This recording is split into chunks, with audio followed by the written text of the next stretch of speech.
This is the 19th season of Bass Talk Live. BTL is presented by Bass Cat Boats, Strike King Lures, Aftco, Pro Guide Batteries, X Zone Lures, Shoreline Boat and RV Repair, Spro, Gamakatsu, Big Bite Baits, The Bass Tank, Denali Rods, Beatdown Outdoors, and Sunline. BTL coming at you.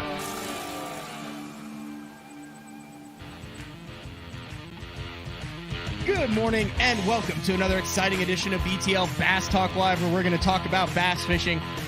Good show yesterday with Brad Hallman. Kind of got caught up on all things tournament related. Talked about a Toyota Series beatdown that took place on Sam Rayburn, a 24-pound victory.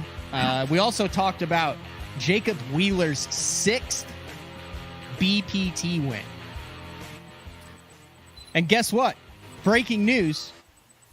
We're going to do a special show at noon. It is going to be BTL in the afternoon, and Jacob Wheeler is going to come on today. So after we're done with today's guest, who's long overdue on BTL, by the way. We've had him on BTL before, but he's been due a BTL appearance for a while. Talked to him a little bit at the last Open. He was actually boat one at probably the most hotly contested boat race tournament that I have ever been a part of, and that was the Bassmaster Open on Wheeler Lake, and that would be none other than Bryan New. Bryan, thanks for jumping on BTL. What's up, Matt? I mean, have you ever been boat one before? I think you posted that you had never been boat one. 225 boats in a derby where you where boat draw mattered, right? Yeah, I don't think I have. And what kind of sucks is I wasn't really part of the boat race. I went way up the Elk River, and I knew that that Decatur Flats was going to be a big deal, and I never found it out there, and that was probably the least amount of practice or the laziest I've ever been for a tournament. I was just really. Did you say laziest? Oh yeah, I mean I'm never lazy, but I was lazy last week for that Open, and I was just really exhausted from Wheeler, and I hate back-to-back events, so I literally Lay Lake. I literally weighed in day 4 at Lay and drove to Wheeler, so I didn't have anything really prepped for it. So yeah, I was kind of lazy. I went out there on the flats a little bit, and all the boats is just like I've got to get away from this, and I went up the Elk River, and I got enough bites. I thought I could do decent, and I got them in the tournament. Again, had a decent day 1. Day 2, caught a ton of fish. I tried to boat flip a 6-pounder, and it come off, and that one fish would have got me a check, but nowhere near the top 10. So yeah, BLD, or what were you? Huh? Was that on a jig or a blade? Everything. So I caught them on swimming a white jig. I caught them flipping, caught them buzz baiting, and caught them on a spinnerbait. I think I caught a few on the chatterbait. What'd you try to boat flip that big one on, though? On a swim jig. Oh, that's understandable. Yeah, I mean, big line, big rod, big hook. I boat flip them all the time on it, and honestly, that's the only one I ever remember losing. Big one, anyways. Now, I went up the Elk River and practiced to the bridge, and I caught. Well, dude, I could have done 150 white bass and 150 casts off the bridge, but I also caught some bass. But let me ask you this, because the water was blown out in practice in the Elk. There was all sorts of debris floating down it. I started to go up there, and I said, man, this looks like it's getting sketchy. It looks like it's super blown out. Screw it. So I went about to that boat ramp just past the bridge. Then I turned around and never went back up there. What was it that made you keep going up that Elk? Because obviously there were some bites to have. You were a way to get away from the crowd. I mean, that was a pro move in hindsight. So, Wheeler years ago was a great lake. And then the last 10, 12, 15 years, it's not been that good. And back in the day when it was good, the flats were the deal. It had grass. The grass went away. Then the elk basically become the deal. And I've only been there, I think, twice as a co-angler and once as a boater. And it was like 2015 was the only time I've been there as a boater. Finished fourth, I believe, in a Toyota. And I caught them all pretty much in one creek up the elk. And everybody in the top 10 was in the elk. All the major tournaments, other than Cox, when Cox won the cup, have basically been won in the elk. But now Wheeler's back. Now the flats are back. The grass is back to an extent. It wasn't really. I didn't see the grass that I was kind of led to believe was there. The last couple of years here and how good it's came back. But obviously the flats are back. But kind of backing up, for so long the elk was king. I had a top 10 there. Actually, the same creek that I top 10 there, I wound up fishing most of my tournament there this tournament. And I wanted to get away from the crowd. I was getting bites. I was comfortable. It just coming off a top 10 at Lay Lake. I was fishing really similar, and it was going well, and I knew I was going to get some bites. And when you get enough bites, typically you get a couple of the right ones, and I did, but I didn't capitalize on all of them. During practice, when you go up I think a lot of people struggle with this, me included. When you go up a offshoot, a creek, a river, something that you can go a long way up, and you have a limited practice time, do you run as far as you can up it? Do you fish your way back it? How do you know when to bail on it and that you're not a quarter mile away from the glory? Or you know what I mean? You've got a main lake, you've got something that you want to test. How do you determine if it's worth your time exploring more, I guess, is the easiest way? That's a good question. I don't really know the best way to answer it. In that situation, I knew a certain area was historically good. Okay. So that, I kind of went straight to it just because I knew it from the past. But erase everything you know about a lake. You go to a new place and don't know anything. I think, from research, whether it be, what you read or what you see on Google Earth, you can kind of break that down. Oh, this, should be good, or that should be good. And if you try that and it doesn't work and you still kind of want to push it a little bit, then you kind of got to get somewhat lucky to stumble across the right deal. Because most of the Elk River looks almost the same. And obviously there's some creeks. Sometimes you got a little steeper bank, maybe a bluffy bank, but there's a lot of flats with a lot of wood. I've been a lot of places all over the country. I've never seen anywhere like the Elk River. It's it's literally, it's a river with these dirt shallow flats with wood floating, or not. It got there because it was floating, but just log jams all up and down that thing constantly.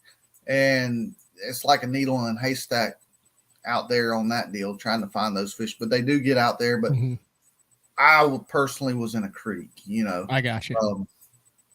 And like you said, the river was blown out. So a lot of those creeks are spring fed. So when you get a big rain, they'll dirty up, but they immediately, the next day, it takes very, very limited amount of time to clean those creeks up when they're spring fed. One of the things that I thought was interesting at Wheeler was I got there at you can be on the water 30 minutes before first light and 30 minutes after first light. And you guys were just coming off, and you were just coming off, like you mentioned, a fourth place finish at the Elite Series on Lay Lake to get your season back on track. You went directly to Wheeler from there.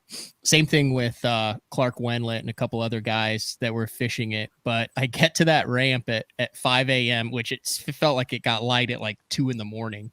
there when you're trying to find it. But I get to that ramp, and out of the 10 guys that were at that ramp, 4 of them were Elite Series guys who were just coming off of the Lay Lake tournament, had been traveling and on the road for a week and a half. And you guys were still the earliest to put in, ready to go practice that. And it kind of struck me. I remember thinking, man, it would be real easy to sleep in on these mornings. It'd be real easy to not go as hard, but that's why you guys are where you are, because you just do it day after day after day and don't take any of those days off, and got up at 4 a.m. after fishing an Elite Series tournament to get to that ramp for the Open the earliest. I thought that was pretty cool and kind of stuck in my head. Yeah, the one thing that I never want to do is let somebody outwork me. Now, Wheeler, they outworked me, but that's probably one of the only tournaments that I've ever been outworked. Now, I've been outfished a lot, but I feel like if I let somebody outwork me, I'm just beating myself. But yeah, I mean, we get 30 minutes prior to official sunrise, 30 minutes after official sunset, and during the elites, especially, like, I use every single one of those minutes. I have alarm set every morning. I'm sitting there in my boat. Everything's ready. I've got my motor running. And when my alarm goes off and it's official, legally official practice, really? I take off. And especially this time of year, like Wheeler, Lay, Santee, Murray, they're all shad spawn tournaments. Mm-hmm. Or, Murray was shad spawn and herring spawn, but that first little bit of time of practice is each day is very critical. And Lay Lake caught a lot of my fish on the shad spawn. Santee, not the greatest tournament the first day. I had a decent bag the first day, shad spawn. We're not going to talk about Lake Murray because we're not. But and then even the Wheeler, we got so many places I get them all confused. Yeah, you're doing a good job. Wherever I was at last week. But yeah, so Wheeler, I mean, there was a huge shad spawn, and even though I ran 40 miles from takeoff, and we were already taking off an hour after daylight, 30, 45 minutes after daylight, whatever it was, with that shad spawn only lasting so long, still the fish that I were catching were there a lot because of the shad spawn. Mm-hmm. I've gotten the shad spawn seems to be really prevalent, not only on the Elite Series this year, also in the Opens. It played big at Toledo Bend. It played big at Bugs Island. It played big here at Wheeler Lake. I haven't really talked about this on BTL before, but what are some of your tips? I've actually had some guys in my DMs going, "Oh, I hear people talk about the shad spawn. How the hell do you find it? How do you know you're on one? What exactly is it?" And even me, knowing what it is, I have a tough time, and we talked a little bit about this kind of during practice, but I have a tough time driving down the lake and going, I need to check there for a shad spawn. I need to check there for a shad spawn. It's kind of like this mythical thing. And like you talk to your buddies and they're like, oh, I'm on an epic shad spawn bite. And you're like, you lucky son of a gun. And then you'd fish around everywhere because you only get like an hour and a half in the morning typically to find it unless cloud cover produces it. What are some easy ways for guys to at least put themselves in an area to see and recognize what the hell a shad spawn is? So until you travel across the country and see it multiple different ways, you feel like however it happens at your house is how it happens everywhere. Me growing up in North Carolina, not even the Carolinas, but just North Carolina, Lake Wiley, Lake Norman, the shad spawn, it was riprap banks and docks. And that's probably, marina docks, just regular docks, and that's what we fished. You get out to the TVA and that kind of places.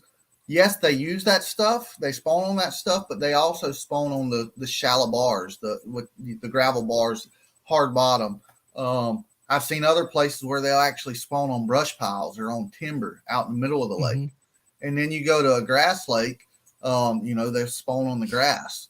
So it definitely depends on where you're at, what your lake has in it, but the birds are the biggest thing. And meaning like blue heron, you'll see white birds, blue birds sitting on the banks, sitting in the trees, sitting on the grass line. Santee, they spawn onto cypress trees big time. You'll see the birds sitting in the cypress trees, and that's That's basically how I would start my morning at Santee. Every morning was I'd ride until I'd see the birds sitting in the trees. And you want to see them sitting low to the water also. When they're sitting up high in the trees, they're looking for it, but they haven't found it. So that's the easiest and number one thing to look for is the birds that are eating the shad, but also, you'll see the shad flickering, on the trees, in the grass. Actually, day one at Wheeler, at 11:45 during the middle of the day, I'm fishing some wood on a flat up there in the Elk, and I just see one little ball of shad go up and spin circles for about 30, 45 seconds, and like that's what they were doing. They were spawning. It was very brief, but it let me know they were still doing it, and that's rare to see it that late during the day. But first thing in the morning is typically pretty hardcore. It goes on, and you'll see the shad flickering all over the place. But just because you find a shad spawn doesn't mean you're going to find the fish. A lot of times you'll see them blow open. But if you're fishing the shad spawn and you're not getting bit, or you're not seeing fish blow up, you're probably not around a lot of fish. So just kind of keep going until you start getting bit or see the fish blowing up. In your opinion, is a spinner bait the best way to find a shad spawn to see if the bass the shad are following your blades back in? Like I've over this past month and a half, I've caught more fish on a spinner bait up shallow in the opens because with marginal success, but more fish up shallow because I'm using it like a search bait, not to catch fish, but to see what's following it back in. Is there any bait better than a spinner bait that those shad will? As far as like if you're not visually seeing it, yeah, because especially on those shallow bars, a lot of times you don't visually see it. Yep. And like the brush piles I was talking about, most of the time you don't see it, or the timber. But yes, a spinner bait, like they'll follow other stuff as well, chatterbait, whatever it may be. But a spinner bait is probably the best tool for actually seeing the shad follow your bait back to the boat. And for you to know for sure that that's what's going on, if you're not seeing them flicker, if you're not seeing the birds there, and it gets a lot of bites. It's a really strong tool for the shad spawn, but it's not always the best tool for actually catching fish. Yes, it gets bit and catches a lot of fish doing that, but sometimes a different bait's better. Like at Lay Lake, the first 2 days, I was basically throwing a white or a shad colored greenfish tackle gaff swim jig in the thicker grass, and then outside of the grass in the thinner stuff just in front of it or in the cabbage, I was throwing a chatterbait. That was the first 2 days, and then day 3 and 4, I just felt like maybe I can get a bigger bite if I threw a buzzbait. Now the buzzbait, sure, the shad may follow it, but you're not going to see them as good because of the commotion it's creating. And, you're just, when you get it back to the boat, you're not really just going to see the shad like you would on the spinnerbait. But a lot of times I feel like that can get a bigger bite. And if you think about a buzzbait, let's think about the way the shad look when they're spawning. Like I said, they're spinning around in circles. They're making a commotion. A buzzbait somewhat does that same thing. It's making a commotion. It's flashing. That blade spinning. It's flashing. You got a zoom horny toad on the back. It looks like a couple more shad flickering around. And typically, a shad don't just sit there and spawn. They'll move. They're constantly moving around. Whether it's moving around the dock float, moving down the grass line, moving around the timber. So the buzzbait is constantly moving. It's somewhat basically identical to what a shad spawn looks like. It's just a little faster. There's a ton of tools. I mean, a swim bait, chatterbait, swim jig, spinner bait. I mean, those are probably my number ones right there. If I'm fishing a shad spawn, I'm going to have those baits tied on. And always white. Maybe not necessarily white, but shad. Yes, definitely shad. The clearer the water, the more toned down, the more natural I want. Like I actually had Zoom pour me some special horny toads in blue glimmer, because it's a shad color, but it's toned down. It's not as loud. It's not as bright as just a white, and that's what I call most. Well, the buzzbait fish I caught at Lay and Wheeler were on that blue glimmer. I really like it. It looks really natural in just slightly off-colored water or clean water. Now, if it was dirtier, yeah, that's when I would go to a more bold, just straight white. Okay. This is some good stuff. Now, I also noticed there was a different type of shad that was out on the bars. They had like yellow fins or yellow things on the tail. It almost looked like a chartreuse sexy shad color to them. I mean, what kind of shad are those? They weren't thread fins. They were didn't see it. Oh, you haven't seen those? They had like little yellow outlines around the fins because you catch them a lot, on a bait they would get, and they were a little bit bigger, and they were out on the bars. I mean, maybe hickory shad or something. I know they're in the Tennessee River. I don't know. I thought it was going to go down, but yeah, I mean, pounds. I think yes, this shad is different than that shad. What if they're different types? Yeah. But I think when the bass are shad's a shad. They just like shad. I will say one more thing, and then we'll move on past the shad spawn. So, final day of practice, I'm running down the lake looking for birds. It's just getting light. I find a bank. It's got some birds on it. Catch like a 4.5 pounder on a spinner bait. Mark it. Cool. We'll come back here. And then I go into this cut, and I mean, dude, holy freaking grail. There's 15 blue herons and 40 of the white birds. It's on a riprap bank that drops off into 6 foot. It's got good depth right up on the riprap. It's about a 500-yard stretch. And I said, let's freaking go down here. I'll make a couple casts, wait till I get a bite. So I go over there. I laughed about this hard. I go over there, and there's not another bird in the entire pocket. And as I go down the bank, you spook them. Mm-hmm. Well, I get 20 yards down the bank, and I realize there is no longer a single, and they're on the water looking. I realize there is no longer a single bird left on that bank. They have all flown to the opposite bank a quarter mile away, and now they are lined up on the opposite bank where when I rolled up there had not been a single bird, and now it looks like the shad spawn's going off insane over there. So I fish the rest of the bank. Then I go over to the other side. They get up. They fly right back to where they had been on my side, and now I realize, hell, I don't know where the hell these shad are spotted, because if there's been a boat that's driven past there, those suckers are going to leave. It was just funny how those birds all move in one kind of unit. Mm-hmm. Yeah, and it was somewhat like that at Santee. That's another key about getting out there as soon as you possibly can, because a lot of guys are lazy. A lot of guys like to sleep in. Be honest with you, I like to sleep in, but I just can't. That's not part of my job, but a boat will definitely push them and move them around. All right, we're going to take our first break of the show. When we come back, and we're going to get into Lay Lake. I feel like you put a lot of pressure on yourself to perform in these tournaments, and for the vast majority of your career, you're top 10 and everything, but it seems like maybe you were pushing a little hard, and then you've got the whole don't suck thing, run around like a chicken with your head cut off. I know Dave Rush marshaled with you one day at Seminole, and he's like, dude, New just goes. Like, there is one speed, and he doesn't care about boat lanes, and he just goes.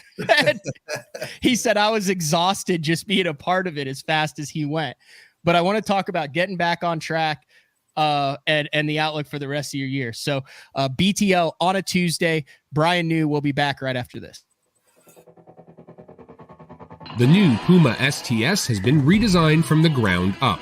With the angler, design, function, and performance in mind, nothing on this new offering was compromised, and the only thing carried over from the previous version is the name.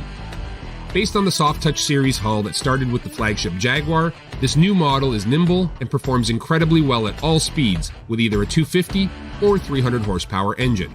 Featuring a new 96-inch wide-body footprint, this hull measures out at 20 foot 7 inches in length.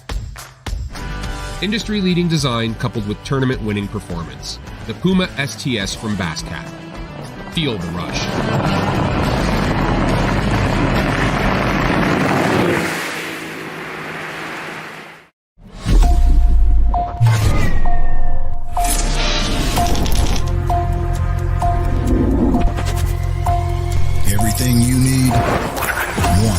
legendary brand. Top one on Strike King.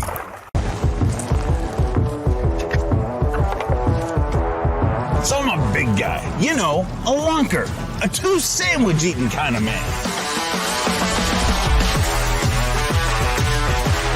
And on behalf of all of those bigger, I gotta say it once and for all, it's bad enough that the fish look smaller in our hands. The last thing we should have to worry about is getting quality outdoor clothing that fits.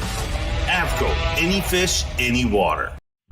Elite Series Pro Daryl Gleason here. My Pro Guide batteries keep me going on those long tournament days and long practice days. Always plenty of juice, never fail. The best part about Pro Guide batteries, it's the people behind the company. They have over 40 years experience in the battery business, keeping all of us fishermen out on the water longer, catching more fish. Check them out at ProGuideBatteries.com. What's up, Bass Talk Live fans? Brandon Polnick here.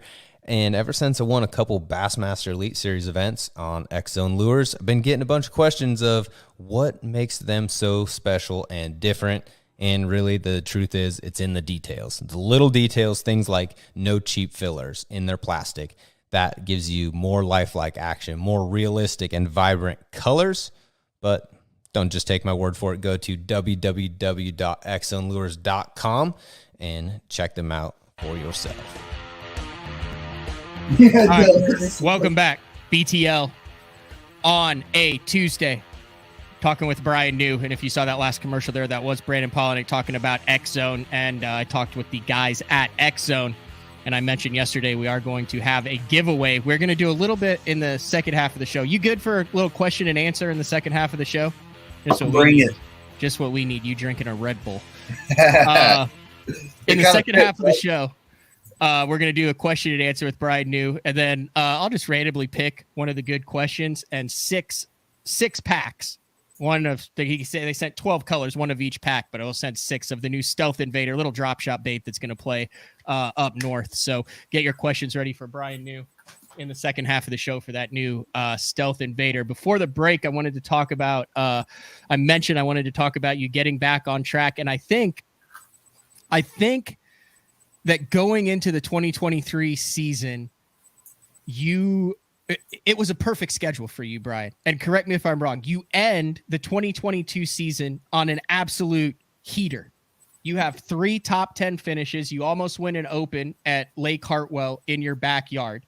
But you kick the season off in Florida, a place where you won your first Elite Series event. You have a Bassmaster Classic on the Tennessee River. But then between the Opens and the Elite Series, everything is on Alabama, where you have history, and South Carolina, where you have history. As good as you were fishing, you had to be salivating about the 2023 season when this thing kicked off on Okeechobee earlier this year. Am I wrong on that? No, you're dead. You're dead on, man. Like last year for several years it's been great, but last year was phenomenal. Like I only had one bomb and one mediocre bomb, whatever you want to call it. Yeah. I think I had 6 top 10s between the Opens, the Elites, and the Classic. And the last 3, the last 2 Elites, the last Open, top 10 to all of those. And the schedule, man. Okeechobee, I've done great there. Top 10 there a couple times. Seminole, I've won there. Top 10 there. Eufaula? Yeah, Eufaula. Oh, you were jacked out of your gourd at Eufaula for that Open. Oh, I was. I've won there. I've had a handful of, I think every time I've ever been there until now, I've top 10. And then like my home lake, Lake Murray, Santee, right down the road. I love the schedule. It really set up great for me. And, sometimes there's 4 types of tournaments for an individual. You have tournaments where you're just on a different level, where everything goes perfect, finding the right fish and nothing goes wrong. You have good tournaments where, kind of like I did at Lay Lake. You find the right fish and a couple things go wrong. Then you have tournaments where you find the right fish and nothing goes right. That's where I've been at all year. And then you have tournaments where just, you don't find anything and nothing goes right either. And I'm not going to keep go on and on and on about the way my year was, or has been so far until now. But it's, yeah, I mean, I was 101st in the points before Lay Lake, and it just looked like I had absolutely no idea what I was doing. And a lot of times I don't, but I typically put something together. But so many little things that have happened this year that's been a huge part of the reason that I've done so bad. Now, that being said, I'm not making excuses. I still should have had more to go on and more backups. But Santee, I missed the cut by 7 pounds. I catch one fish the day two. I break off an 8-pounder because I fought it so long. I had it on like 8-pound line, and it wasn't the line really. The line's fault. I fought it so long, and its teeth just rubbed a hole in my line, or not a hole, but basically rubbed my line. Yeah. But the one thing that really stands out so much is Seminole. One little bitty patch of pad stems. I have 9 bites on in practice, and I run to it day one, start on it, I thought, and I got to look and I said, where's the two little reed heads that were beside it? And I looked and they're about 75 yards down the bank. I said, well, I just fished my way to it. Well, Iconelli's on the other side of them, fishing towards them. Another angler pulls right in between us and cuts us both off. I say a few choice words to him. And in the meantime, Iconelli kicks it on high, pulls down for 3 days, makes the top 10. Oh, no. And I'm not saying Iconelli did anything by any means. He was actually there before I was. But I thought that I started on that place. I just, I made a long run to get there. When I get there, I see it, but I see the wrong one. So, yeah, I mean, that's just the way the years went. But, yeah, we turned it around at Lay Lake. Hopefully we're going to keep it turned around, keep the train on the tracks. We go to probably the worst fishery in the country next. But, there's still going to be a winner. There's still going to be somebody finish second, and there's still going to be somebody finish last. So, have they been there since you were on the Elite Series? Once, and it was not a great event. They're talking about the Sabine or Sabine River, however you want to say it. The only good thing about that is, should you choose to go catch some flounder and redfish for dinner, that's a possibility. I remember one time I was there and Matt Reed was like, hey, come check this out. Just had a live well full of nice keeper redfish. There's nothing good about that place at all. Yeah. But at the end of the day, it's still, like I said, there's still going to be a winner. There's still going to be somebody finish last. And, we've got a job to do there, and we're going to go work hard, and hopefully we do it. Ian says, worse than the Three Rivers in Pittsburgh. I've never been there, but it can't be a whole lot better. That third, you mentioned the 4 types of tournaments. That third one, the one that you've been struggling with, where you find them and nothing works out. In my experience, whether it's a Wednesday night jackpot or a Bassmaster Open, that is the toughest one to overcome mentally, because you want to beat yourself up over it. You get angry over it, and you have the what coulda, shoulda, woulda been. Like, I can handle not finding them and being like, I got my ass kicked. I can handle decent execution going, man, I was 1 bite away from the top 10, but I still had a good tournament. But that third one where you find it and nothing goes right, I think that's what drives 95% of tournament anglers insane over the course of their life. Yes, for sure. But at the same time, for me personally, I'm a little different. I'm weird. But for me personally, even if I have a bad tournament, and this is my job, I need to have good tournaments to provide a living for my family. But mentally, if I find it and it doesn't work out, at least I still feel like I'm doing the right things. So fishing wise, I still feel like I'm making the right decisions. Okay. But you're right. Yeah, it does definitely drive you crazy. And I got really down for a few days. I mean, and like, I finally just realized, it's going to be all right. Everybody goes through this, and And I got to thinking, and I'm not calling, I'm not throwing hate on anybody here, but it's like Jason Christie finishes at the bottom a lot, but he wins a lot. Yeah. So, I got to think, it's like, hey, just because you finished at the bottom 4 times in a row, you may win. You can still win the next 4. And like I said, I'm definitely not bad mouthing Christie at all. I think anybody that does is an idiot, but, I'm pretty just much scared of the guy. So. Example, because that's something that's literally, I thought about that. And, but yeah, you don't get to the elites by accident. I've been very fortunate to get there, and it's just been in a slump, but we're going to get through it. I mean, it sounds like you're through it. I mean, you just finished 4th. You had a top 20 at the Bassmaster Classic, and it sounds like you're finding the fish and just stuff isn't going your way. So, like I said, there's a big difference. You would rather finish 80th, find them, and have everything go wrong than finish 80th, never find them, and feel like you're out in the Sahara Desert all tournament. Yeah, for sure. I mean, because mentally, financially, you're not doing good, but mentally, you still know to an extent you're making the right decision. Yes, you should be making more right decisions, because you always need, the goal is to, no matter how bad everything turns out, you need something else good to make it better.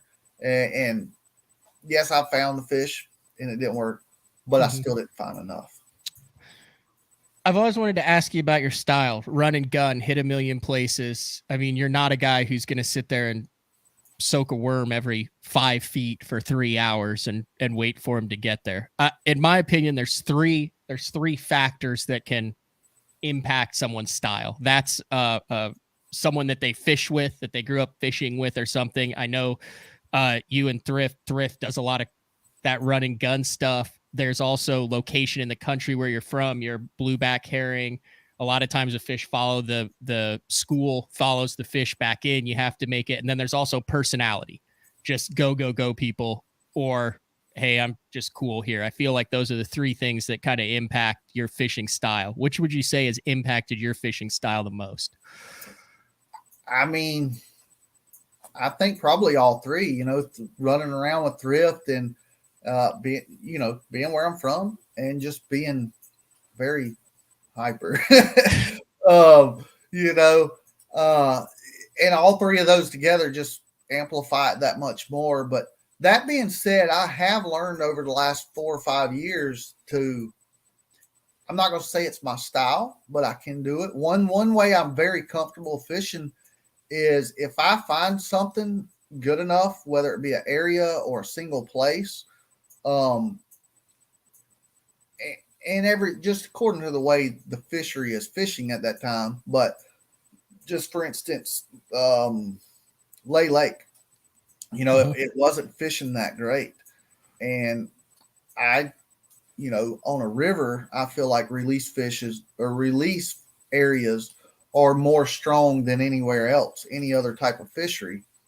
Lay fishing, as tough as it was, I felt like that the release fish was very key, and I got in that area and I basically, yes, I was fishing fast, but I was fishing slow at the same time. I mean, literally that entire tournament, I fished a 1 mile stretch. I'd go up, I'd come down. I'd go up, I'd come down. Then I'd go down and I'd come up. But I was still doing it fast. Like I'd burn down the bank with a buzz bait or a chatterbait or a swim jig. I'd get to a dock. I'd skip a jig under the dock. And then I may run over there and throw a baby DD Little John or a shaky head on a little drop. And that's basically what I did. I was fishing fast in a small area and picking it apart. Do you think that's, I'm thinking back to like 2010 to 2014 when Kevin Van Dam was popularizing the power finesse technique. We were watching him run all over every fishery he was at, make 5 casts, burn a crankbait back in, make another move. And it was interesting. Another angler was doing an interview and he said, man, he goes, Kevin's ruined more like local anglers' careers who try to emulate that, because he was fishing fast with a purpose. He was fishing fast effectively, I believe is the way I said it on yesterday's BTL. If you're trying to learn how to fish fast, how do you know you're not fishing overfish? How do you know you're actually covering that water thoroughly? And how do you kind of know that you're fishing fast effectively and not just burning water for the sake of burning water? I think there's always different scenarios for whatever we're talking about. But for this instance, whether it's, let's just say one thing that I do when I am fishing fast and pull up, make 4 or 5 casts, go to the next place, it's typically an isolated target, whether that's a brush pile, whether that's a hard spot on a drop or a dock, or just one little shade line on a stretch of bank. Whatever that is, I think more so on the shallow stuff, like a shade line or a dock, the place that fish, the highest potential place for that fish to be sitting, whether it's current, you got to look at the current, the time of day, what's going on, is kind of the approach you look at. Like, I may pull up and fish that shade line, that 50-foot shade line on the bank, and at 12 o'clock in the day, I feel like that fish is probably there. He's probably going to, if a brim comes by, he'll probably eat it. So I may throw a topwater, a green pumpkin horny toad, or swim a brim colored jig and move on. And then I may go out there and fish a hard spot on a drop. Those fish probably eat a crawfish or a shad when it comes by. Throw my DD Little John over there, or drag a football jig, drag a shaky hit. So I think each situation, you got to look at it as what's the highest percentage, what's going to trigger that fish in that position, the best. Okay. So you have to be able to read water and navigate it. So instead of fishing down the bank, you're reading the water. You're saying this is the highest percentage spot. You're putting your bait in that highest percentage spot for active fish to eat it. And if there's none there, you'll move on to the next one. And then at that point, you're playing the numbers game. Absolutely. Yeah. And there's kind of 2 ways to look at it. Like let's just talk when it's tough. Like one, you can slow down and pick everything apart. So you're going to get less opportunities, but maybe when you get that opportunity, it's a higher percentage of making it work. Okay. Or 2, you can speed up, get more opportunities at a lower percentage of actually making it work. So at the end of the day, sometimes it evens out. Sometimes one's better than the other. And you just kind of, but what really makes it work is when you find the little details. Just like, Lay Lake, a few of the little details that I found out on day one of the tournament that I didn't find in the practice was, we had water willow on the bank, and then there was cabbage grass out in front of it. Okay. Well, you could get a bite in the water willow, but the cabbage grass out in front of it was better. And if it was on the main river, it was even better. And if it was real close to a point on the main river, it was the best. Fast forward to the docks that same day. Docks on the river, in the current. The docks that you didn't, when you skip your jig under there, that you didn't come back with moss or, just black crap on your jig. Those docks, that entire tournament, I never got a bite on. Well, I learned which docks had it and which docks didn't. So I would just erase the ones with it from my rotation. So that's just speeding me up that much more. And the whole deal with that is kind of a little off subject, but the whole deal with that, I think it was the reason it was on some docks and it was not on others. I think it was something to do with the current, whether it be like the clean ones, I feel like had more current on them than the ones that were not clean. And I think the current plus them being clean made them that much better than the others. So what looks like haphazardly running down the bank, go ahead, is I mean, you just mentioned 15 factors on 2 different areas where you can just go dunk, dunk, dunk, dunk, dunk, dunk, dunk, dunk, dunk, all the way down the river. And it looks like you're just randomly stopping at fish's stretches, but you've got key things on each stretch to put yourself in the best success. Yeah, and I think to make it work, you're constantly adding to that list, adding to, like, starting out. I didn't know either one of those things the first day of that tournament. I just started in the area because it was the best shad spawn that I had. It was the closest shad spawn that I had, so I was going to get more time. Plus, it was a release area. That's why I started in the area. I actually had no intentions of staying in the area, but I knew I was going to start in it. And it, like, I caught 2.5, so 5, and a limit really quick. So that's kind of what forced me to stay there. And then I started picking up on those little details throughout the day, and really just added to it throughout the tournament.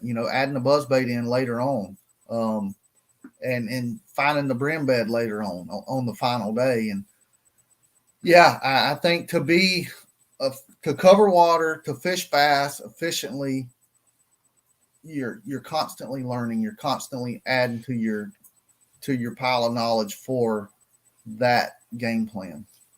Every stop, you're adding something to it. That's such good stuff. I don't think you realize how good that was.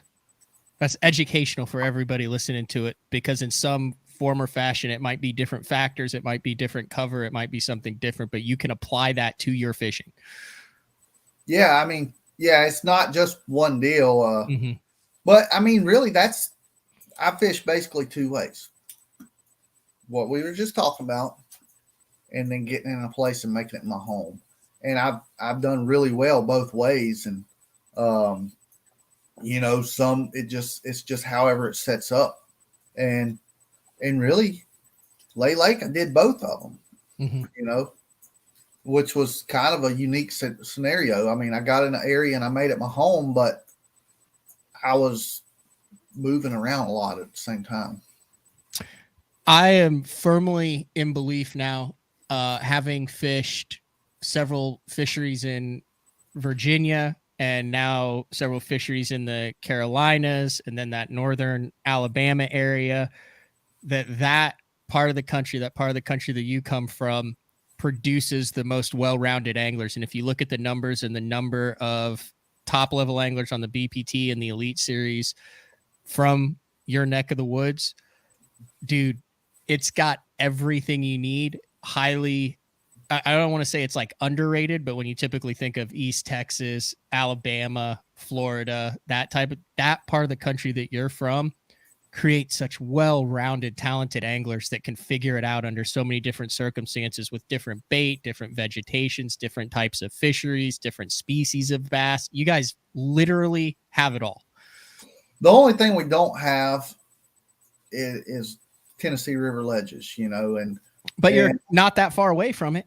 No, we're really not. And the way we travel now, we're pretty close. So, yeah. And I think another reason, and maybe people don't realize this, but to me personally, and me and Thrift talked about this several times, I think one reason that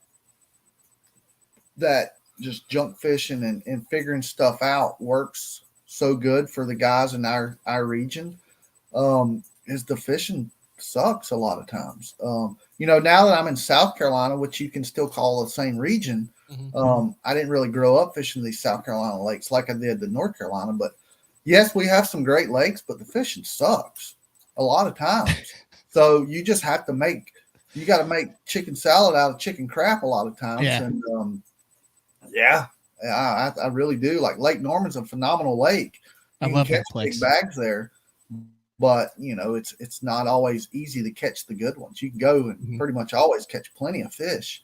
But the lake I grew up on, Lake Wiley, back in the day, it was phenomenal. I mean, stupid good. Well, now it's stupid bad. And, I mean, if you can compete on that lake, you can compete a lot of different places. And I think it makes you mentally strong as well, because, I didn't realize it until, or it didn't dawn on me. I guess I realized it, but I never really thought much about it. I would used to fish the 2-day BFL in the fall every year on Lake Wiley. I fished it. I think I never missed the top 10 in it. And I'm fishing for 5 to 7 bites a day. and know that I'm going to get those opportunities, and you just have to capitalize on them when you do. Well, most places you don't fish for 5 to 7 bites a day. I mean, you catch 10, 15, 20 fish a day, and at the end of the day, you have a decent bag. Well, growing up fishing for those 5 to 7 bites, it makes you mentally tough, and no matter how many wrong decisions you make, you know the next one's going to be right, and then when it's wrong, you know the next one's going to be right, and eventually it is. Holy cow! I just pulled this up. You have 44 top 10s with MLF. Well, FLW. FLW. You call it what you want to. 44 top 10s? I guess, if that's what it says. That's what it says. Well, I guess it was 44. That's a lot, dude. I mean, a lot of those are co-anglers. Yeah, but it's still a top 10. That's still freaking. Yeah. That's a lot of checks cashed. I like cashing checks. Yeah. Last question on that. Has there ever been a bait for covering water, finding a pattern, discover it better than a chatterbait, or is it the end all be all for all? I mean, everything you just talked about, can you ever go wrong when you're trying to figure something out by tying on a chatterbait? So I don't think we can ever say never, because you don't know. I mean, I'm one of the biggest bait tinkers there is. I just don't see anybody ever being able to make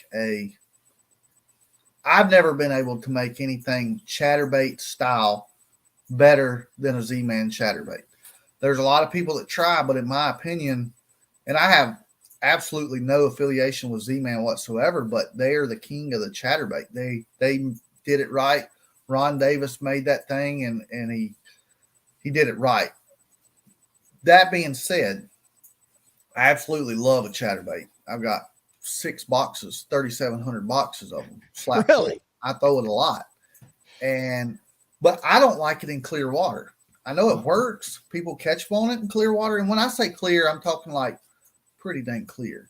Yeah. Now, you give me a little wind, you give me some overcast, you give me some stain, if you give me all of those together, or tannic water, like Florida, Santee, those situations, grass, that's a little different. But like just, I don't know, say Lake Norman.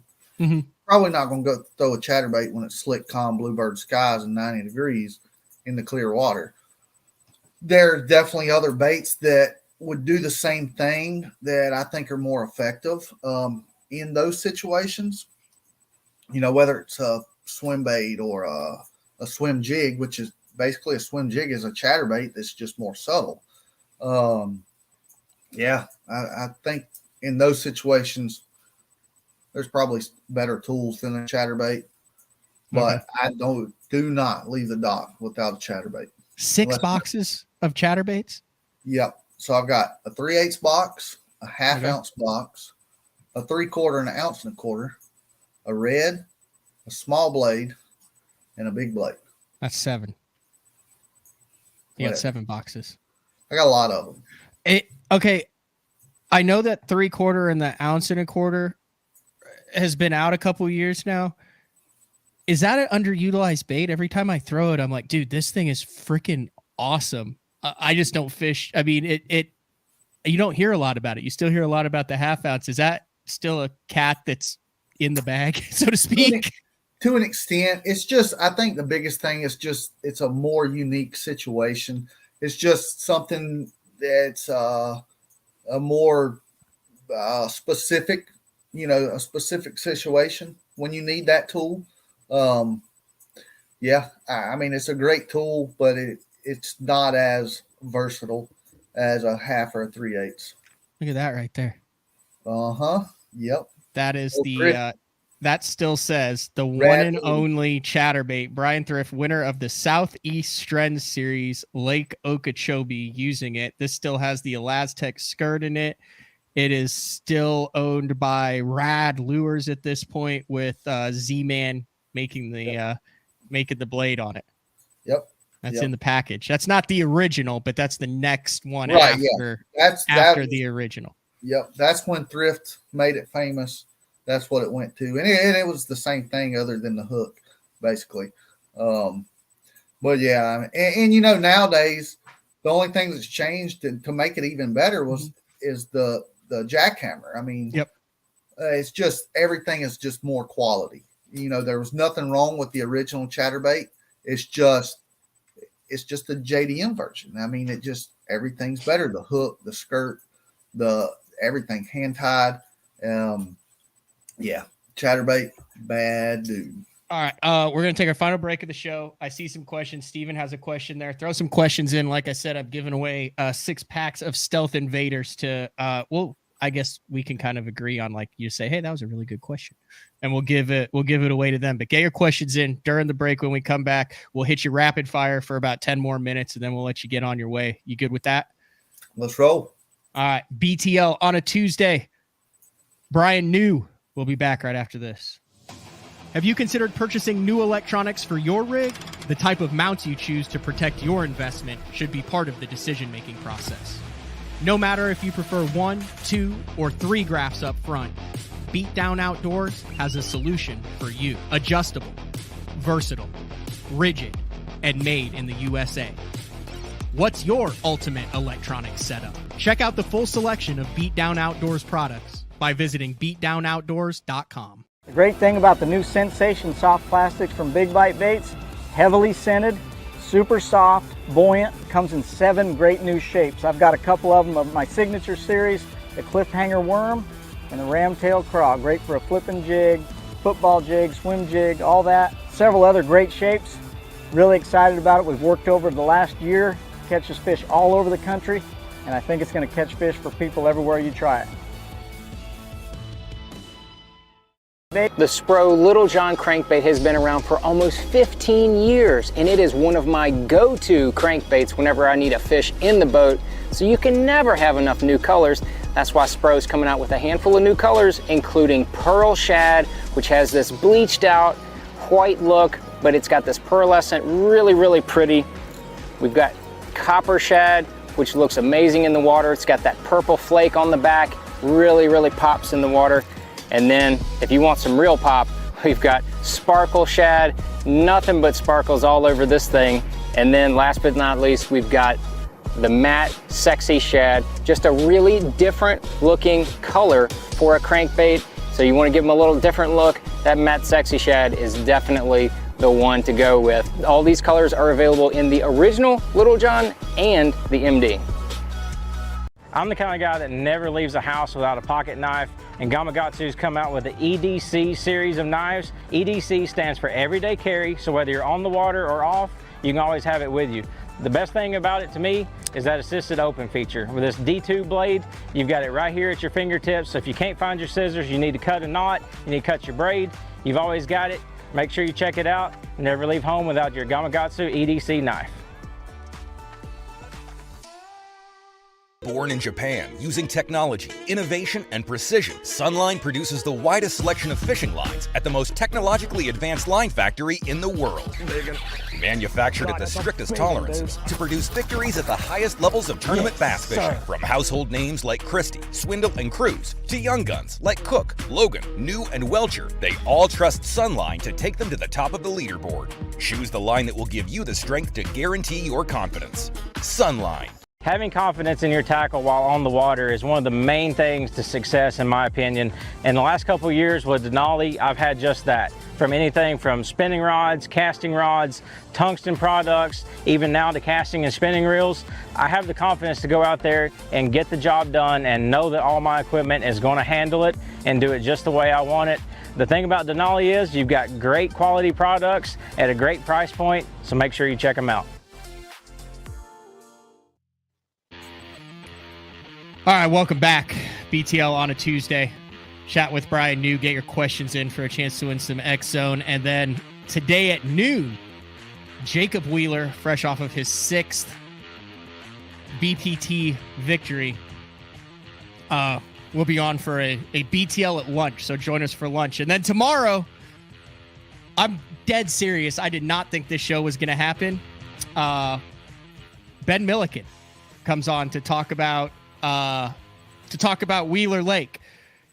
No, it's not manufactured. Yes, I am a little nervous about how it's going to go down, but we agreed to be transparent and to talk about this stuff. And we had, like I said, we had a little bit of dust up, but we're going to work through it, and we're going to work through a lot of it live on air. I respect the hell out of Ben. I always have. That's why I've added him. I think he has added a tremendous amount to BTL in his appearances, his breakdown of each show, and then also bringing new people into the sport through his followers, the way he has chronicled that, his dedication to it. Like I said, nothing but respect for Ben, and also respect for Ben, especially out of the later stages of how he handled it. Like I said, it's a deal where I think I'm right, he thinks he's right, and we're just going to put it out there because it's something that goes down every single derby. And I'm not trying to get you in the middle of this, Bryan, but it's something that goes down every single derby on TVA fisheries in May when you're dealing with 100 to 300 boats. Yeah, it does for sure. And yeah, I don't know if we really want to get too much into it. I'm perfectly okay with it, but I'll say this. Just because somebody wasn't somewhere the first day doesn't mean they showed up there the second day because they think or know somebody called them there. Your boat draw has a big deal to do with it. You know, if you're a later number, you know you might not be able to get on a place. You run towards it, see boats on it, and you keep on going.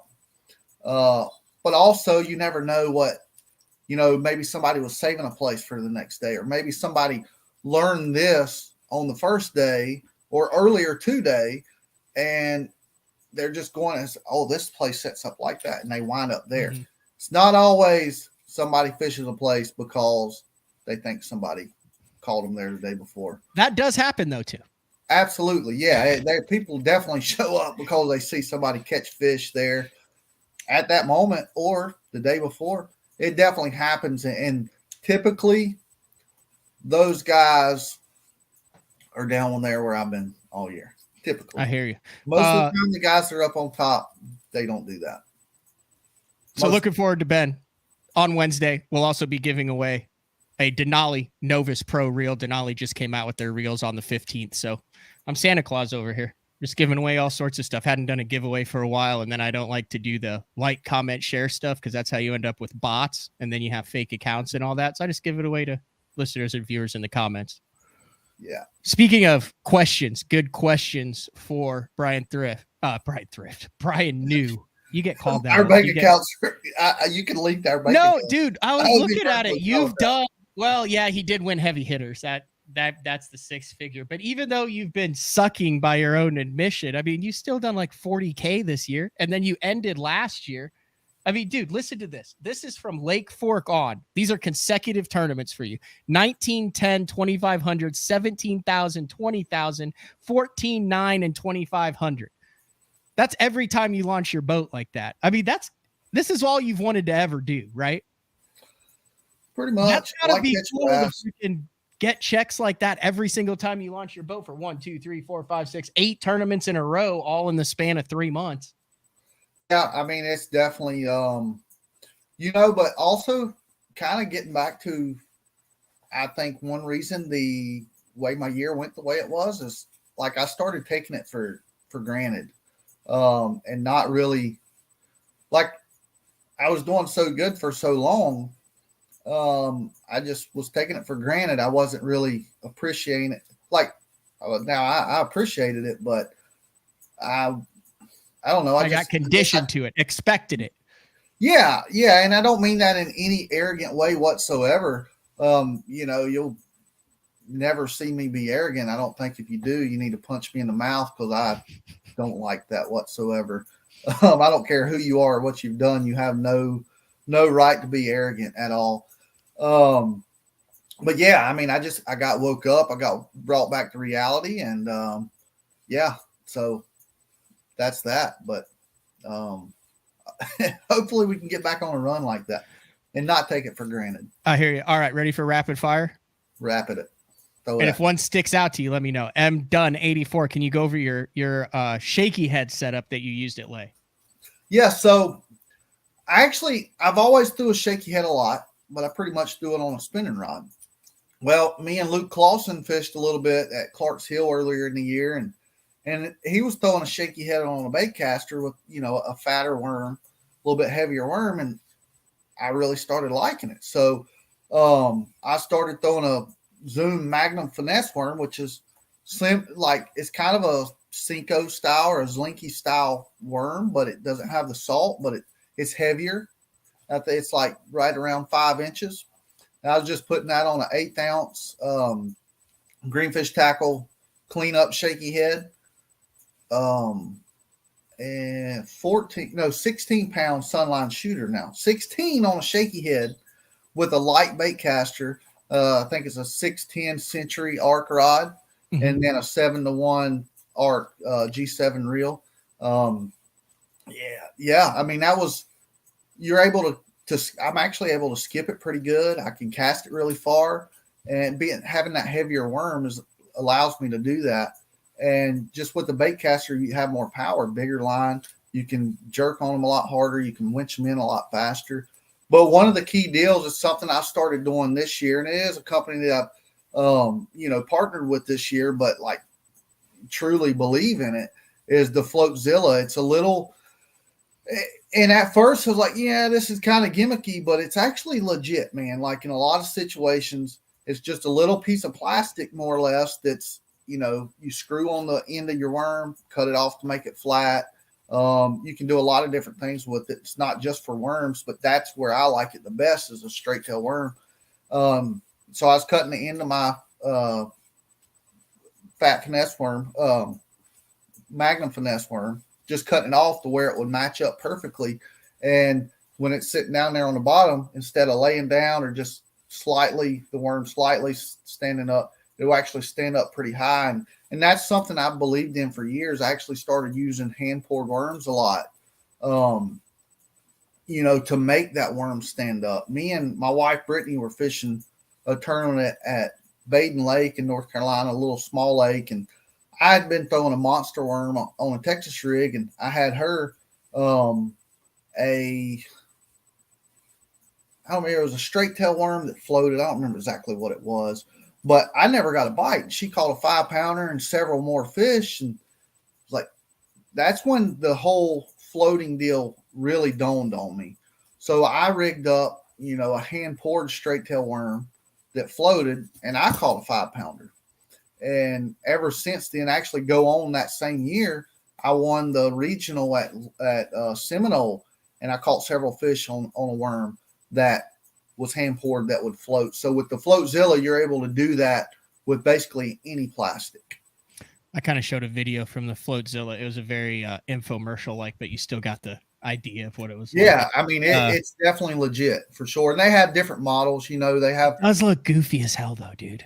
It does, but it's legit. Like Okay. I agree. When I first seen it, I was like, yeah, maybe not. But I got to using it, and actually in Florida this year, me and Schmidt, we kind of went a few days early and went to some smaller lakes and just fun fishing. And like I was flipping pads with a Zoom Slinky with the Floatzilla. Schmitty was behind me flipping pads with a stick style bait without it. And I started catching several, and he wasn't catching any. Now I was in front of him, but then we swapped. He got in the front and I got in the back, and I was still catching more. Then we flipped. He put it on, I took it off. He got more bites. It definitely gets more bites for sure in certain situations, a lot of situations. There you go. Bryan New is probably one of the best to answer this question from Kyle Collins. He said, I just registered for my first BFL as a co. I know the basics, like giving gas money, only casting back 180. What's your best advice for a first-time co-angler? This is blunt, but it's real. Just knowing your place. Understanding that the guy in the front of the boat, he didn't pay his entry fee and he didn't buy his boat and practice to take you on a guide trip. That being said, maybe he hopes you do good, but he's there for him.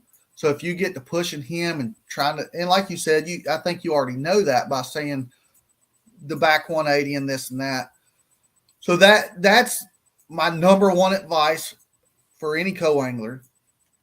But you already knowing that, I've got to come up with something else. Just being versatile. I think, you never know what situation you're going to be in. You never know where you're going next. And the biggest thing is fish for a different fish.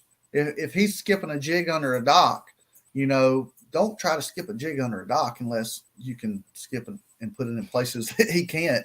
Maybe throw a wacky worm or a shaky head with a floatzilla on the back, or maybe even throw out in the middle. Like I weighed in so many fish as a co-angler throwing out in the middle, catching those pre-live scope fish that everybody's catching now. Maybe I wasn't knowing that I was throwing out a fish, but at some point during the day, I was going to throw out a fish and catch those fish that are not getting fished for. So number one advice, know your place, be respectful. Number two, if you already know that, fish for a different fish. Your tagline or hashtag is #Don'tSuck. What do you do mentally when it seems like nothing is working and sucking is the only thing that takes place? Is that hat available for purchase? No, I haven't. It's not? We need to make some. We did a little run last year, and we have full intentions of doing it again. We just got a lot going on with Jordan Lee's paying for his kids' college tuition with This Lake Sucks shirts. Yeah. Well, we got a baby on the way. We don't have a whole lot of free time. So we need to do. You got to get that. You got to get that set up with the Don't Suck shirts. Yeah. And hats. Yeah. I mean, we sold a bunch of them last year. It's just, I guess we need to do it again. All right. What do you mentally do when it seems like nothing is working and sucking is the only thing taking place? That happens a lot, especially in 2023. And you just keep going. You do everything you can to not get down. It's very easy to get down, but just know that, eventually it's going to turn around. Whether we're talking this day, this tournament day, it's constantly sucking. Know in that moment that eventually today it's going to turn around. A lot of times it doesn't, but just know, because mentally, if you're not mentally in the game, you're not in the game. You're just there. You're not participating. You're just there. But for me, all year was sucking. I knew eventually I was going to get out of it. I mean, maybe I got out of it briefly. Maybe I get back in it, but hopefully I just got out of it in general. Just, you got to stay positive. You got to keep your mentality up, and you got to try hard to not let it get you down. And it's very easy to get you down, but when you're down, you're down. You got to get back up. Keep swinging. You know what I like to tell my co-anglers? There's no telling. I said you can't catch them in the last 20 minutes if you don't catch them for the first 7 hours and 40 minutes. Yeah. Like, how many times have you heard that? I rolled up, I caught them all in the last half hour. Well, that means for the first 7 hours and 30 minutes, you went, what the hell is going on? Oh, yeah. And you can't do that unless you, like you say, suck. Absolutely. Yeah. I mean, you just got to keep going. Good question here from Nick. How much scent do you run during a tourney? Do you pre-soak your baits, etc.? So I've been a big believer in scent for years. I've used several different things, and once again, this is a sponsor plug, but it's legit. You can go back and watch the live at Lake Fork last year. You can watch it at Mississippi River, and you can watch it at Lay Lake. The bait fuel is legit. If you want to call it a scent, if you want to call it an additive, we can't smell it. So I don't know if you want to call it a scent, but it is bait fuel, and it fuels your bait. I just say this at Lay Lake, and this is the third time, specific situations that I know for 100% fact that it made a difference. Okay. But we don't have enough time to go over all of them. So Lay Lake, day 4, I stumble across a brim bed. Well, the brim bed's under my feet when I stumble across it. I didn't realize it. There's at least 15 bass swimming around. I said, holy crap, I've ruined it.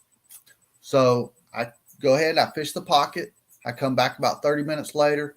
I throw a 5-inch wacky slinky over there. Nothing. I cut an inch off of it, make it a 4-inch wacky slinky. Nothing. And I'm talking several casts with each. I sat down. I put bait fuel on my bait. First cast, I caught one. Coincidence? Maybe, maybe not. All right. I fished a little bit more. Nothing. I fished the dock beside it. I lost one. Pulled back over there. Nothing. Reapplied bait fuel. First cast. I caught 4 fish off that brim bed the first cast after I put bait fuel on my bait that day, and had the biggest bag of the tournament. And like without a doubt, those fish bit because of bait fuel. One time's maybe a coincidence. 4 times in a row, it's definitely not. And that's Lay Lake, Fork, Mississippi River. It happened to Thrift the exact same way. It makes a difference. I don't pre-soak it. I don't like the way that the bait fuel, what it does to your bait, pre-soaking it. You have to reapply it a lot because it is water-based. It doesn't last a long time. But, I'll put my bait on, whatever it is. This situation is linky. And I just put a little bit in my fingers. I just rub it on, and I cast it out there. Maybe 10 casts, you need to reapply it again. Am I going to reapply it every 10 casts throughout the day? No. But when I know I'm throwing out a fish and it's not biting, I'm going to put it on 100%. Good stuff. Chris would like to know, when you fish with Thrift, did you try to copy the techniques or did you focus on your own game? During practice, when we were practicing, we tried to figure the lake out. We worked together as a team, and definitely not copying whatsoever. Like we would never throw the same bait. Never, ever, ever throw the same bait at the same time. If we found a school of fish, we would try to find out every bait that they would bite and which one worked better after they were pressured. Which one would get a bigger bite. And not only did that help him in the tournament, it helped me as well. Even though I'm fishing as a co-angler, by doing so, I would know how to get a bigger bite. I would know how to get more bites. That's the approach we took, and it worked for both of us. All right. Jeremy would like to know, are there any tweaks or modifications that you do to your chatterbait? And as we get into the summer months, what's the trailer that you're putting on that sucker? So the only tweak that I would ever do to a chatterbait, there's 2 tweaks really. Sometimes trimming the skirt to make it a little shorter. Sometimes cutting the inside of the skirt out, if that makes sense, to make it less bulky. And that does a few different things. One, you can fish it deeper. It has less drag. Really, that's the biggest deal. It has less drag. You can fish it deeper. And 2, trailers, I basically use 3 trailers. I use a Zoom Super Fluke. Now, I'm talking full-size chatterbait. Yep. Sometimes you go to like the Mini Max or something. Basically the same thing, but smaller sizes. But the jackhammer, a Zoom Super Fluke, Z-Crawl or a Z-Crawl Junior, sometimes like this, sometimes like this. If I want, and basically those 3, it's 2 baits, but you can call it 3 because one's 2 different ways. The Fluke is for faster and or deeper. The Z-Crawl is for shallower and or slower. This Z-Crawl like this, flat, that's the slowest, the shallowest. Z-Crawl like this, that's kind of in between a Fluke and the flat Z-Crawl. And plus, when it's sideways like this, it's got more like a brim tail look, shad tail look to it. And then the third trailer is a bait that's not on the market yet from Zoom that we've been working on. Oh, it is a Fluke style bait, no boot tail. But yeah, it's going to be good. It's not quite right yet. We've got a lot of stuff left to do to it, but been playing with it, and it is a good bait. All right, couple more questions, Bryan. Clay would like to know, what's your favorite stick bait? I don't know whether he's talking, stick bait, I guess. Soft, hard, either way. Yeah, there's a lot of great ones on the market. I'm going to say Cinco style bait's what he's meaning. Yep. And I like the Zoom's Linky. The Cinco is great. There's a lot of great ones. I use a lot of Zoom stuff. I use other stuff as well, but I like the Zlinky. I won my first elite I ever fished with a Zoom Zlinky, and I won a lot of money on that bait. And they make some really good colors that you can't get in other brands. To me, that's kind of what makes it stand out a little bit more than others. Good stuff. And then Mark would like to know, is your new baby going to be named after a fishery or have something to do with fishing? No. Ryder, he's if he's not. riding a boat. Brittany said his middle name's gonna be Ryder, so he could ride on a boat. I don't really think that's naming him after anything No. fishing, but Yeah. All right, last question, and I think this one might be the winner. Let me know what you think. You can go as in depth or shallow as you want, but Captain Lawson, hell of a name there, says, "How do you go about breaking down a lake that you're very familiar with without being distracted by the history you have on that lake?" I mean that's probably the winner there. That's Okay, that's a good, Captain Lawson. Send me an email, matt@basszone.com with your contact info, and I will send you 6 of the X Zone Stealth Invaders. Hope you like smallmouth fishing.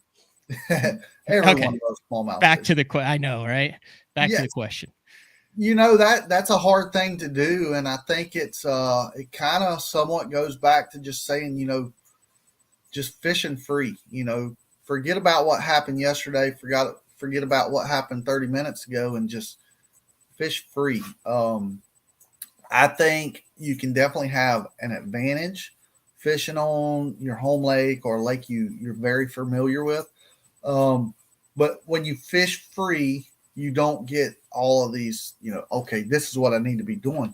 When you figure out the deal, that's when the advantage comes in, because whatever the deal is, you know 100 places that set up for that specific deal. That's the advantage that's the advantage you have when you know a fishery really well, or your home fishery, but you have to use that advantage correctly. So that's where I would go with that. That's good stuff. You broke that down. Do you have one of those swim baits that I seen you talking about, the herring swim bait? You did? I do. I told you to get that for the show, and we just never ended up going down that path. You're proud of that sucker. I am. I got a few of them here. I don't know if you can see them. Hold on. I got an opportunity here. I'll go big screen for you. Hold that sucker up in front of the big screen. So I'm not going to hold them all up, but this is the new Spro Sashimi. You know, it's a swimmer style bait. We know the Magic Swimmer. You know, it's a big deal on the herring lakes. Well, you know, I'm a herring guy now. I live on Lake Murray, or right by Lake Murray. And you know, that's a big deal.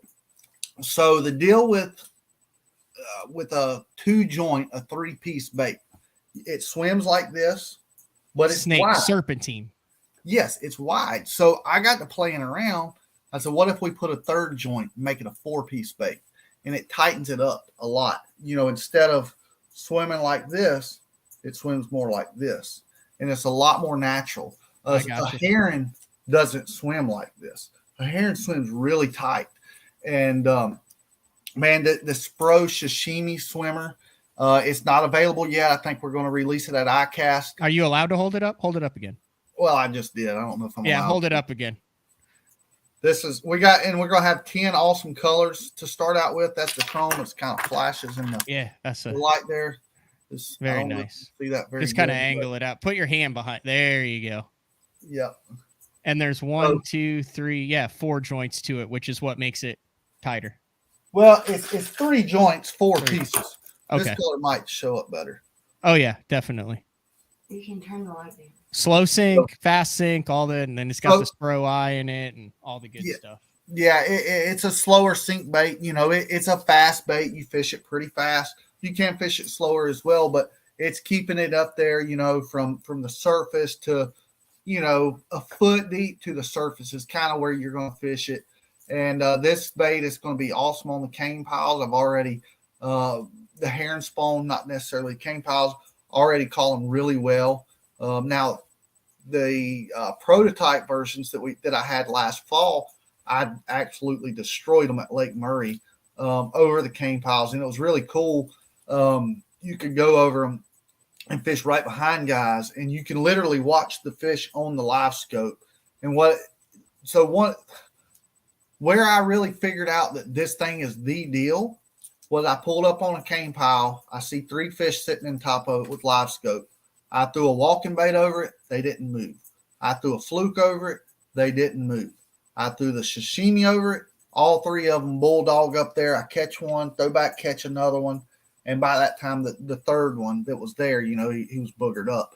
Mm-hmm. But I realized how big of a deal this bait was at that point, and I just kept on. And I really caught him really good that day, and a lot ever since. And definitely good around the herring spawn, but the cane pile deal for herring fishing is where this bait really, really shines.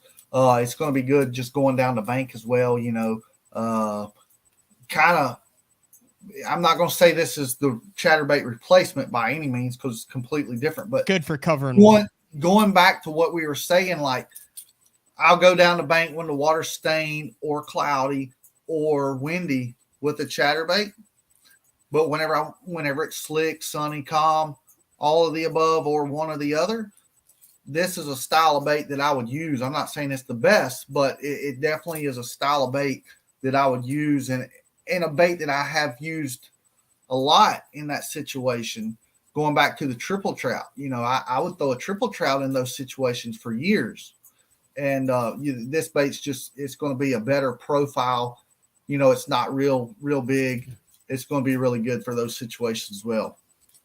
And I think it's going to be good for smallmouth also. So, like, I actually made a few smallmouth colors in it. We're going to have a translucent perch. Yeah, that looks sexy. Yep. Yeah, that'll last 3 casts before it's down a pike's gullet. Yeah.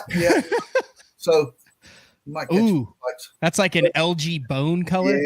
Yeah, got the chartreuse bottom. That's going to be a spot killer too. But yeah, I made those 2 colors because I'm really excited to go throw that for smallmouth. And then we got, it's going to be 2 sizes. 125 and I think it's a 100 or 95. For guys, when you see the numbers, obviously the bigger number, the bigger the bait, but what that actually is its length in millimeters, metric system. So the 125 is 125, the length of the body, millimeters. The 100 is 100 millimeters. It's actually 105. So 105. You just got to read the back. It tells you. Okay. I'm not very good on my metric to inches conversion. So what, like a 5 and a 6 inch? I don't know, 105 millimeters. It's 105 millimeters. What is it? About a 4.5 inch bait, the small one? About the 105 is about 4, and the 125 is just a little over 5. It looks like. I should probably know more about it than that, but I know they're the right sizes. I can tell you that. I was proud of myself that I knew that the number after was how long it was in millimeters. You did good in that. Yeah, that's with a lot of the baits across there. So what else you got before I let you go? Like I said, I've kept you for almost an hour and a half, and I greatly appreciate it. I've learned a lot this show. Man, I can sit and talk about fishing all day long, but I know. Yeah, I've got a lot to get done for the Sabine River. That's like I said, it's a gar hole of a fishery, but there's gonna be a winner, and there's gonna be a last place, and there's gonna be a bass tournament. Gonna be a big crowd, but I got to go get prepared for it. Got a lot to do this week, and basically got today and Thursday to get everything rigged up. Get that Falcon and Yamaha cleaned up. My pregnant wife says she can't clean it as good as much she could pre-pregnancy. I guess I got it on myself. Hey, I roomed with a guy at the last Open at Toledo Bed, Justin Phillips. He's probably going to win the next Open on Eufaula in Oklahoma. OCD. He's like, hey, man, while you're working on tackle, do you mind if I detail your boat? And I started laughing. No, he was dead serious. He just didn't like the fact that it was messy. Brought out the spray, sprayed it down, washed it down, cleaned everything out of it. I had my tackle done, had a clean boat. I was like, dude, you can room with us anytime. Absolutely. So my wife, Brittany, she's awesome. She does so much for our business and for me and just our family, but I'm very anal. I like my stuff to be clean and neat, and more so neat than clean, because I can deal with it being dirty, but you got to know where everything is. Much for me. She, obviously she's pregnant, so she has to take it a little easier now, but she cleans my boat before every tournament. Like when we're at home, she always washed my boat for me. I would help a little bit, and my truck, clean inside and out. And at the Elites, she wipes my boat down, keeps it looking good every day, keeps that Yamaha shiny. And She even puts sunscreen on me every morning before blast off. That way I don't have sunscreen on my hands. She's pretty awesome. She's also I'm terrified of that because but isn't even that if she deal? wasn't sitting right here, I'd be talking good about her. 'Cause That she's awesome. sunscreen scares me. Like you put it on your leg and then you sit down and then you touch your thigh in the shorts to your hands, and now you've got that thing on the sunscreen. And I've read that book, but it was by the dude who created Power Bait, that's saying they don't care about tobacco or gasoline, but whatever's in sunscreen they have an aversion to. So now I'm scared to touch it. That the sunscreen freaks me out. But then you also like don't want to die, so it's important to put it on. Yeah, I definitely don't want to die. I mean, I'm going to one day, but yeah, but you know what I mean. But I don't know the proper way to put sunscreen on without freaking out and being like, I'm not getting bit because of this sunscreen. You got to get your woman there for blast off every morning. I know. Have you ever had that co-angler who just opens up the spray bottle of Banana Boat and just starts going, sprays it everywhere, and you're just watching your baits on the front deck get coated by it? You're like, I'm like covering them like a hawk that just caught a rat, going, no, don't touch the plastic. Right. Yeah. I've got plenty of co-angler stories. I don't know that we have time for that. But hey, I'll let you go on this. There was one suggestion, Mark. I kind of like the name of it. Baby name St. John has a special meaning to you. St. John Ryder New. If that isn't destined for destined for greatness, I don't know what is. Oh, that it definitely fits for sure. For sure. It would definitely be a good one. But yeah, we've already got our mind made up. Definitely some meaning behind it. And I guess I'm going to go rig up some rods. When's the baby due? August 7th, which is, that's the due date. I hope that is the actual date because it's 7 days after the last day of the St. Clair tournament. Oh, wow. You freaking out yet? And roughly, no, it's more than 3. It's 3 days before New York, before we leave from New York. I swear it's more than that. But Brittany says it's 3 days before we go to Champlain. It's a tight window is what you're trying to say. Very tight window. But here's the deal. There's always more bass tournaments. Yeah. I'm not missing my boy's birth. I don't want to miss the Elite this year, but I may do it. You freaking out yet? You excited? I mean, I'm definitely excited. Like I'm on cloud 9. I'm not freaking out. Yeah, I may when I see that head pop out, but this is we've got a beautiful daughter. Unfortunately, I didn't create her, but she's still my daughter, and I love her like I did. But this is the first one I made. It's the first birth I'm gonna be a part of. As far as I'm concerned, it's gonna be the only one. But Brittany says maybe not. What is it? August 7th. You're gonna have to lay off the Red Bulls on August 6th and 7th, Bryan. I typically don't drink them now. I will when I'm fishing. I got him. I don't drink them as much anymore. She got me where I don't drink them as much anymore. Yes. I try to do the same thing. Yeah. I try to stay off of them, but then it's like it's in the morning. Like it's like I like the peach Red Bull in the morning. Mm-hmm. I can't do the peach, but I got. You can't do the peach. Have you tried it? I don't do peach. They made peach. They make like a peach nectarine. It's freaking unbelievable. Like straight up regular. I don't like the smell. Whatever of it. It is. It smells like medicine. It's like it does have a weird smell to it. No, so the only reason I'm drinking today is like I didn't wear my CPAP. I got sleep apnea and I didn't wear it the last 2 nights because it was almost 3:00 in the morning when I got home 2 nights ago. And then last night we had a busy day yesterday, and I just never set my CPAP up. So a little dragging today. So got to get my wings. All right, go out, get your stuff ready for this Sabine. I've been informed by the locals that it is a soft day, the Sabine River. Bring your long needle nose for the gar and the mudfish and the flounder and the redfish, and go find yourself 13 pounds a day and get another dub. Win by like 12. Who knows? Yep. So, all right, Bryan, I appreciate it, dude. That was badass. You stay out of trouble tomorrow. Yep, I will. You need me to send you my Gamakatsu knife for protection. I laugh every time I see Michael Neal's commercial where he's like, I never leave without my Gamakatsu knife. He's like, shoo. You have one of those? I've never seen one in person. Hold on. Yeah. Right here it is. Hold on. I never leave home without it either. So I never carried a knife ever because I didn't really want to buy one because I'm a cheap wad. Yeah, but you're sponsored by Gamakatsu. yeah. So now I did get a free one, but it's really sweet. Like I realize how much I've been missing by not having a nice knife all these years. I got my line hung up under a dock, and I couldn't get my bait, so I just pulled out instead of going back to the back of the boat and get my scissors, I just hold that EDC, that everyday carry Gamakatsu up again, so we could see that in the screen. Hold it up again. That is pretty slick. It is. It's got the carbon fiber. Woo! It's good looking and it's sharp. And don't mess with me, cause I got a knife, a sponsored knife. Really coming at you with that Gamakatsu EWC or EDC. Mm-hmm. All right, Matt. Stay out Thanks, of trouble. Bryan New. We'll do. Right. Always see fun. Ya. See you, bud. All right, later. All right, that was Bryan New, one of the most naturally talented anglers in the game doing it, and he's got a lot more years to do it, so we will see him in the winter. So we saw him in the winter circle in the very first event he fished, then he won one like a little bit later, so I'm sure we will see him in the winter circle for literally decades to come, and a big year, a 2023 year that he will never forget, especially with what's coming up in August. All right, guys, like I said, special show today at noon. Jacob Wheeler, 6-time BPT champion, talking about his dominating win on Lake Gunnersville recently. And I talked with another angler who was part of that tournament.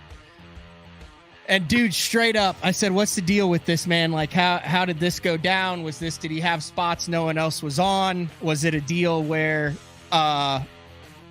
it said like in the article that he practiced, he was able to spend, he goes, this is the craziest thing I've ever seen. He's that much better than us. He was fishing community holes and we were watching him catch 6-pounders. It's straight up, he just beat us with the bait, with the technique, with his understanding of what was going on. So noon today, which is Tuesday, Jacob Wheeler, and then Ben Milliken comes on for his recap show from Wheeler Lake tomorrow, and we will be giving away tomorrow a Denali Novus. That's all we got for today. Big shout out to Bryan New. Thanks. We will see everybody in a couple hours with Jacob Wheeler, or tomorrow if you choose not to watch that one. Later.